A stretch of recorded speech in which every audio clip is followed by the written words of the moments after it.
और आप लोगों ने जो है एक आग्रह किया कि सर पेरियार के बारे में बताइए। ठीक है, मैं पेरियार के बारे में हमेशा ही कहा करता हूं।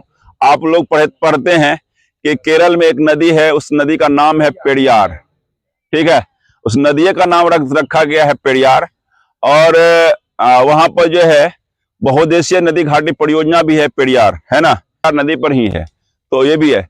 आखिर पेरियार है क्या? उनका फुल नाम है रामास्वामी अयंगर पेरियार। ठीक है, आप लोगों को पढ़ाया गया है, 8 क्लास में ही है। मैं ये नहीं कह रहा हूं कि मैं अलग से बोल रहा हूं या कुछ और।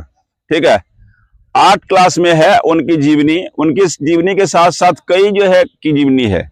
ठीक है, कईयों की जीवनी है। राजा राम मोहन राय की भी जीवनी है, भीमराव अंबेडकर की भी जीवनी है, ऐसे कई संतों की जीवनी है, और या फिर कई सुधारकों की, विचारकों की और चिंतकों और दार्शनिकों की जिंदगी जो है जीवनी है। लेकिन उस जीवनी को आप लोग जो है पढ़े भूल गए होंगे। पढ़े तो जरूर होंगे, पढ़ाए भी होंगे। मैं इल्जाम नहीं लगाना चाहता किसी शिक्षक और विद्यार्थी पर, परंतु यह है कि आप पढ़े होंगे, भूले होंगे।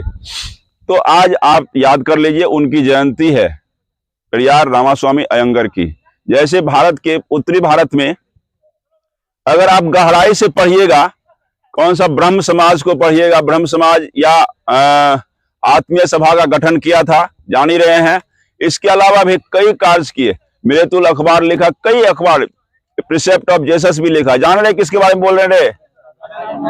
राजा राम मोहन राय के बारे में पढ़ रहे हैं, बोल रहे हैं। वो कलकत्ता के ब्राह्मण परिवार से पैदा होकर के ब्राह्मणवाद पर जबरदस्त प्रहार किया, और हिंदू धर्म में जो पाखंड घुसा हुआ है ना, अंधविश्वास घुसा हुआ है ना, उस पर जोरदार प्रहार किया, जोरदार। आप लोग पढ़े नहीं गहराई से, कुछ ही पाठ उसका पढ़ाया जाता है। उनके सारे चीजों को पढ़िएगा तो बहुत बड़े विद्वान उस समय माने जाते थे। और लास्ट में ब्रिस्टल में उनकी मृत्यु होती है 1833 में, जब अकबर द्वितीय का तनख्वाह लाने चले गए थे। सोचिए, अकबर द्वितीय यहाँ के तनख्वाह कहाँ से बनता था? इंग्लैंड से बनता था उनका। ठीक है, ऐसी स्थिति भारत की हो गई थी। तो ऐसे संतों में से एक और है विचारक, वो है रामास्वामी अयंगर पेरियार।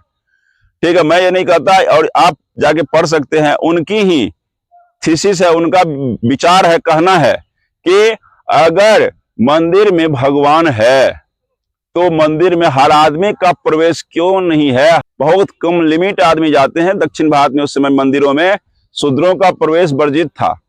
उसी पर उन्होंने कहा था, अगर तुम्हारा भगवान इतना ही उदार है, सदाचारी है, तो मंदिर में अनाचार क्यों हो रहा है? बड़ा अच्छा कहा था।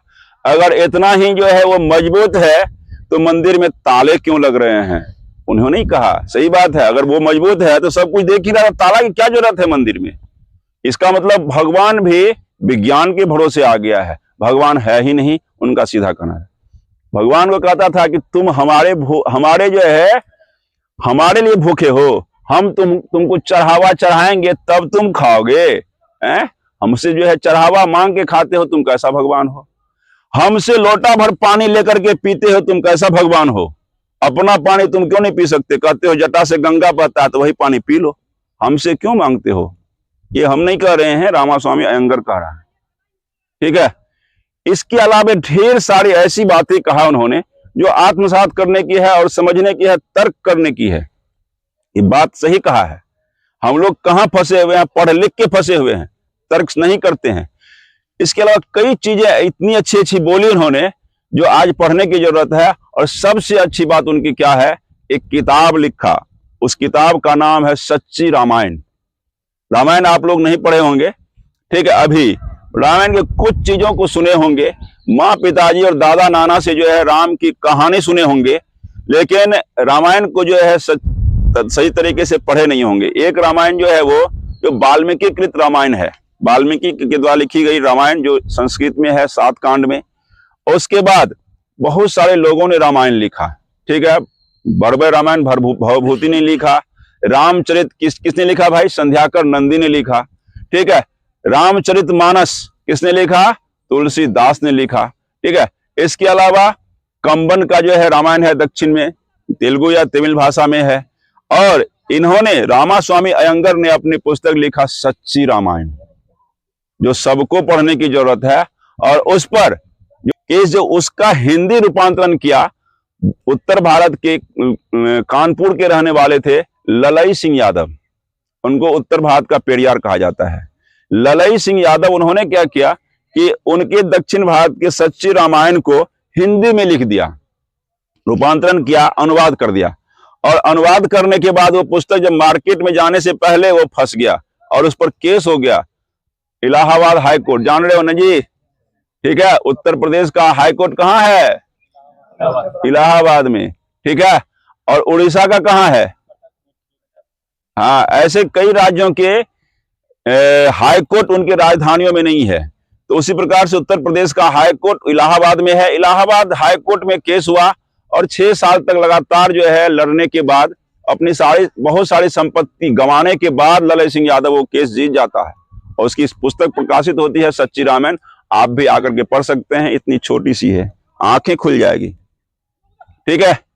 एकदम तर्क पर आधारित है, तुमको सुंदर लगेगा ही, मैंने भी पढ़ा। तो यह है रामास्वामी अयंगर के अनुवादित पुस्तक को जो है पढ़ा और उनके बारे में बहुत सारे किताबों में है। इस वजह से उत्तर भारत में क्या किया कि हम लोगों ने, ठीक है, जो आज समाज को, आज धर्म को मानते हैं, आज समाज के सबसे बड़े जो है पैरोकार कौन थे जी? स्वामी दयानंद आर्य समाज का संस्थापना ही कर दिया था 1875 में। किया था कि नहीं किया था? जान ही रहे हैं। तो वो कहा था, एक बड़ी अच्छी बात कहा था कि वेद की ओर लौटो।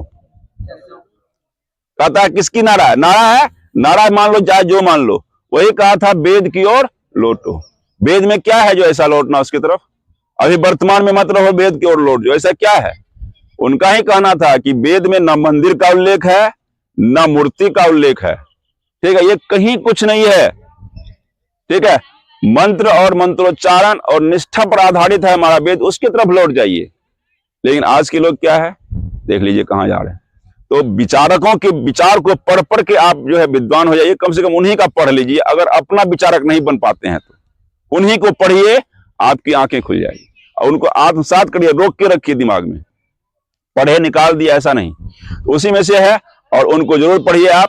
ऐसे थे, उन्हीं की आज जयंती है और उनकी